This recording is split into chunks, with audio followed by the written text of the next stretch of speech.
Hi guys, I am so excited to be making this video today. That house behind me used to belong to a lady called Rosamond Carr, who's a bit of a celebrity here in Rwanda. She was one of the last pyrethrum plantation owners in Rwanda. She was American, but she married a big game hunter, a British big game hunter called Kenneth Carr, and they moved to Rwanda in 1949. So before independence, and they eventually got divorced, and she did a stint in the DRC also growing pyrethrum, and then she came back to Rwanda, and she's best known that through 1994 and the genocide against the Tutsi, she turned this place behind me into Mbambazi, which was an orphanage. The name Mbambazi means forgiveness, and it hosted around 200 children who were orphaned by the genocide. And her niece helped her to write a memoir about her life in Rwanda and her experiences all the way from arriving in 1949 all the way through to independence from Belgium, all the way through to 1994 and everything that happened during and after that. And it was just the most incredible book. For me, I love the folklore of Rwanda, I love the history of Rwanda, and to hear all about what life was like here long before the Troubles kind of really kicked off. And it was a fascinating book, and it just kind of pulled me in. Basically, I just want to show you around this place because it is amazing. It is open to visitors and it is open to staying here. They are going to build more guest accommodation so that more people can come and stay. And I wanted to shout about it because it's just unique. I've never seen anywhere like this in Rwanda before, and probably never will again. So yeah, if you're passing by Gisenyi or Musanze, quite easy to get here once you know where it is. I got a bit lost on the way, but once you know where it is, it's an easy drive to get here. So let's go have a look around. My name is Mikuzete Honest. I'm the managing director of the property. I build the orphanage. My name is Jean-Marie Mbonyintwari, and I was a member of the Rosamond Carr Imbaba's legacy. I'm the member of the board as a treasurer, and I knew Rosamond Carr since 1980s when I was a small child. So from that that time we got to know each other until we became friends. So when she started the orphanage in 1994. I was nearly completing my primary teacher training studies. Then when she passed away, I continued to collaborate with the Imbaba's orphanage board member because they knew me. I was from here. I know the area. I knew Rosamond Carr. We were friends. In the near future, we can host more guests. We started the tour at the Rosamond Carr Museum, where you can find information about her life. There are also several photographs of Diane Fossey. Ros and Diane were friends, and she writes a lot about her in her book. Diane even stayed with Ros while studying the gorillas.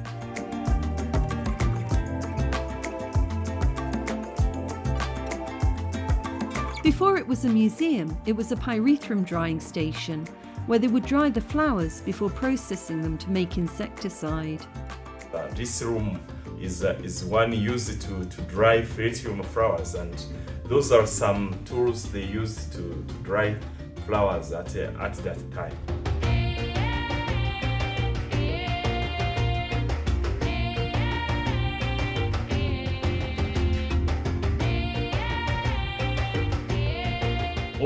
All this facility you see, initially it was for pyrethrum flower dryer. They dry here, some there's a store, but later on in 1994, it has been temporarily transformed into orphanage.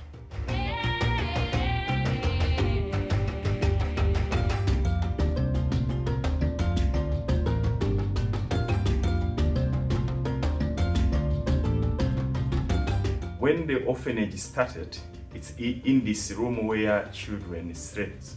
As the children were growing in numbers, they constructed another bigger orphanage here. By 1997, the security situation had become so bad that Ros had to move the orphanage into Gisenyi. It was not until the early 2000s that it was considered safe to return, and this new orphanage, which the Theoniste helped to create, was established within walking distance of her house. This is the new orphanage, and this side was bedroom for boys, 2 bedrooms, and also 2 bedrooms for girls. This was administration, and if you enter in the corridor, there is a classroom.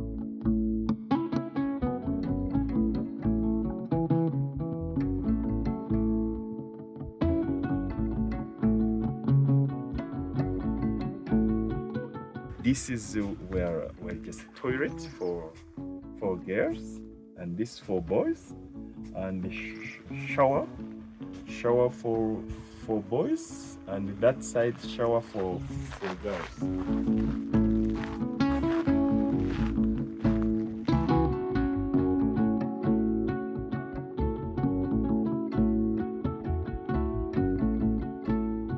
It's kind of eerie wandering around and sort of trying to imagine 200 children, well, in total over the time it was open, 200 children, kind of all the girls over this side and all the boys over that side. Yeah, it's a really, really beautiful garden area, and still, like, all of the toilet blocks are still here as if they're waiting for the kids to come back. There's some really beautiful forested areas over here.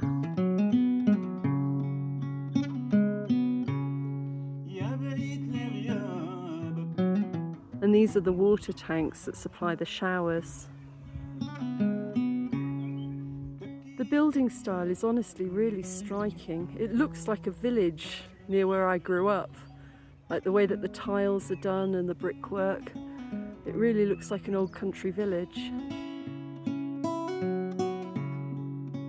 The weather is not friendly today, but when you are here, you will see Karisimbi volcano on the Rwanda side and Mikeno volcano on the Congo side. And when you turn around here, you will see the Congo Nile trail. It's here. They create Congo Nile. The Mugongo, the highest peak.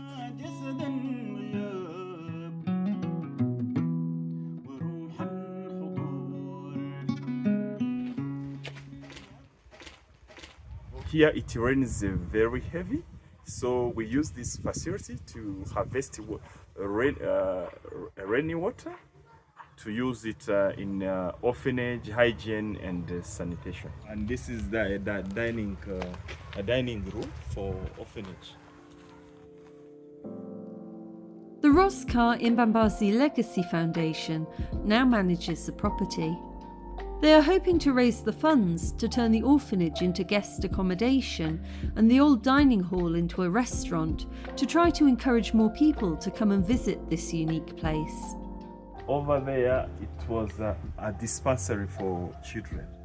As well as a dispensary with a nurse, the orphanage also had a traditional kitchen, feeding the kids with food brought by aid agencies and growing some of it on the surrounding land.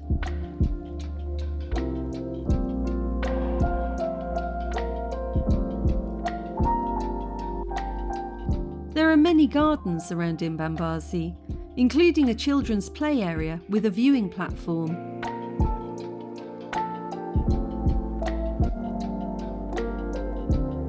Jean-Marie assured me that when the weather is better, you can see Lake Kivu from here. Although the property has seen better days, you can imagine that it wouldn't take much to get it back on its feet. This building is called the White House. Rosamond had it built to house her friends when they came to stay. It's a compact cottage with its own living room, fireplace and bedrooms. I thought this was a painting when I first saw it. So they were just telling me that this photograph was taken in 2000 by a kid called Musa, and he was 9 years old at the time. And I was like looking at it thinking, this is technically such an amazing photograph. And I was asking, you know, what happened to Musa? And it turns out he went on to become quite a famous photographer in Rwanda. So I think it would be amazing if we could find him and see some more of his photographs, because that, for a 9-year-old, that's amazing.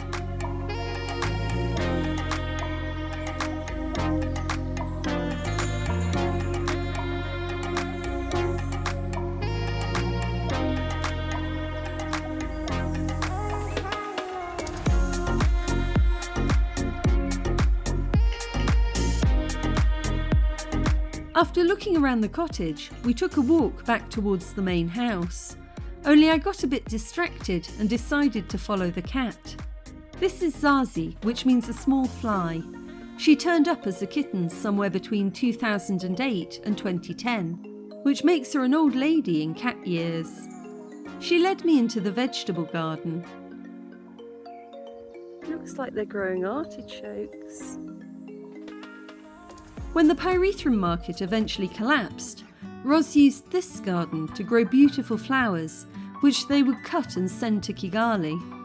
This is English lavender.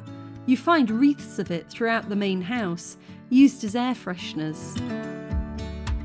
I eventually found my way back to the main house. Apparently, she had the front of the house covered in climbing shrubs to cover over the plasterwork, which she didn't think was very pretty. Honestly, I feel like my dad would love this, because in the UK, in summer, lots of the old English houses open up their gardens to go and have a look around.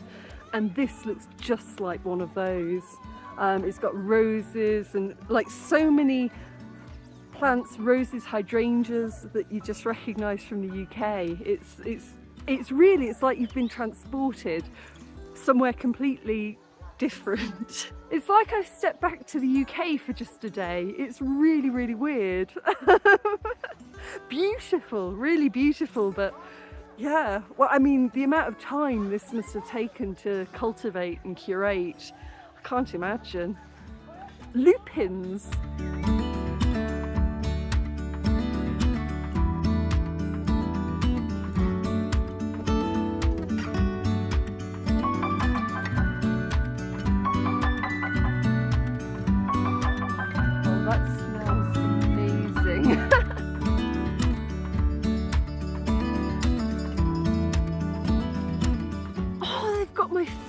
Favourite flowers. They've got snapdragons. Look at this. Oh. Hello, I'm a snapdragon. I have tried to grow these in Kigali, but no joy at all. I think they need a much colder climate than we have in Kigali. You can also book in for afternoon tea on the lawn. There's a beautiful tea garden next to the house, and they dress it up with tablecloths and flowers from the garden. Tea is served in English tea sets with biscuits. Walking through to the back of the garden, there is an area for camping. If you're hiking or cycling, you can bring a tent and pitch up. This side is Rosamond Carr grave. As she said when she died, she wanted to be buried there on the site of Gisenyi volcano. When it's sunny and it's the climate is good, you can see Gisenyi over there.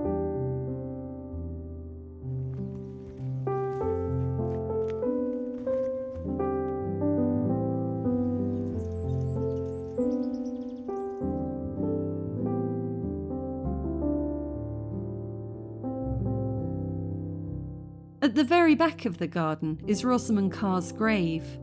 She asked to be buried within sight of Gisenyi, which is the highest mountain in Rwanda and part of the Albertine volcanic range.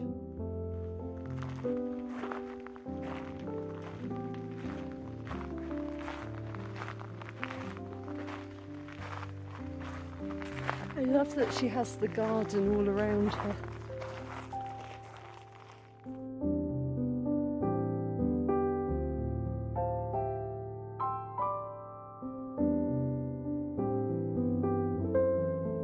She was given the name the Rose of Gisenyi.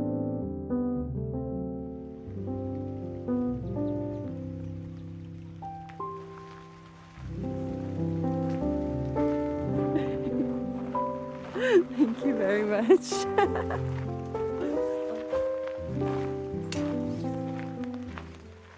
The rain is starting to come down. It's honestly, it's like British weather here. Like 1 minute this morning it was bright sunshine and now it's sort of raining. But it's weird, it's like a British kind of rain as well. It's honestly like being transported. Yeah, it's really weird. I love it. After visiting the grave, we took a little walk through the farmland of the estate. Mbambasi still provides many jobs for local people who help to cultivate the land.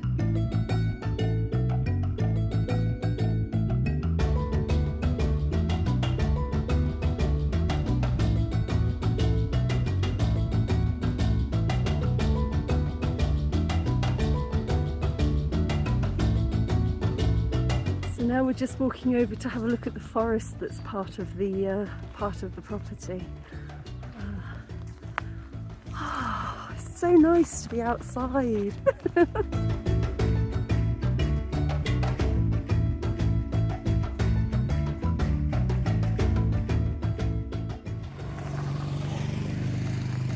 This side, it was a part of the plantation, and it was planted the eucalyptus forest, which was cut off to use as firewood in drying pyrethrum flowers.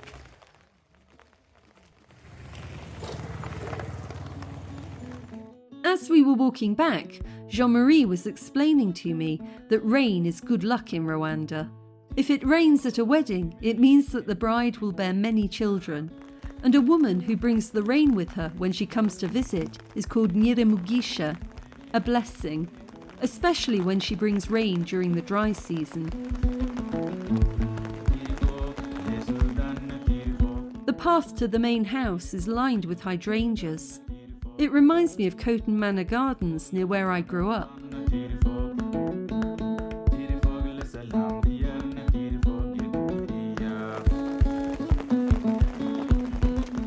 There is nothing more wonderful than stepping out of the rain to an open fire. So now it's time for a quick tour of the house.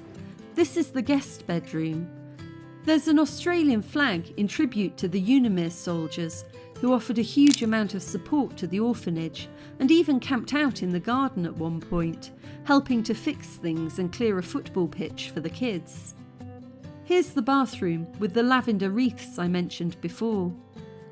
And in the main bedroom where I'm staying, there's a large bookshelf and a wood beam ceiling. Apparently, this room was added in the early 1960s in case Roz's mother wanted to come and stay. There are lots of pictures on the wall of Sigourney Weaver filming Gorillas in the Mist, which Rosamond was an advisor on, having been close friends with Diane. Roz appears in the film, played by Julia Harris. There's an incredible fireplace in the room. It looks like something from a country hall in England, but the origins are uncertain.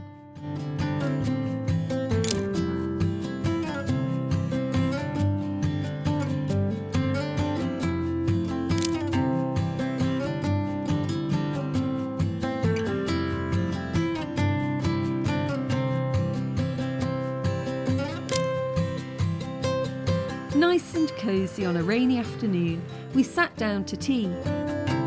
The potatoes and peas were grown at Mbambasi.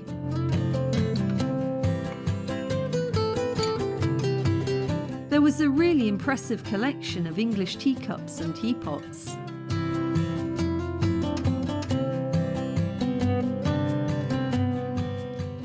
And then, just like that, the sun came out. Wandering around the grounds, I saw a lot of rock like this. You can see where the lava from the local volcanoes solidified and turned to stone.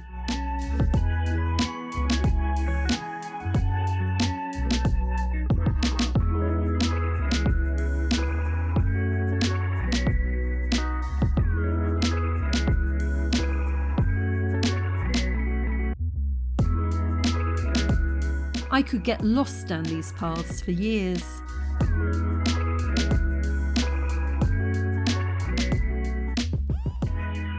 So I'm just about to prepare my bike and get back on it, and I'm driving down to Musanze tonight. But wow, I feel so privileged to have seen this. It really is it's brought this smile to my face. As a British person who goes around a lot of the gardens in the UK in summer, I mean, it's just like being in the UK. It's really, really weird. And so many flowers that, you know, it's just so beautiful. The house is beautiful, the property is beautiful. Just, if you get the chance to come and see this, come and see it. It really is quite unique. And I'm actually quite sad to be leaving. I'm sad to be leaving because I like the place, but also I've fallen in love with the cat. The cat and I have bonded, and I'm going to miss her very, very much. But all good things must come to an end. So let's get on the bike, and I shall see you in the next video. Mwah.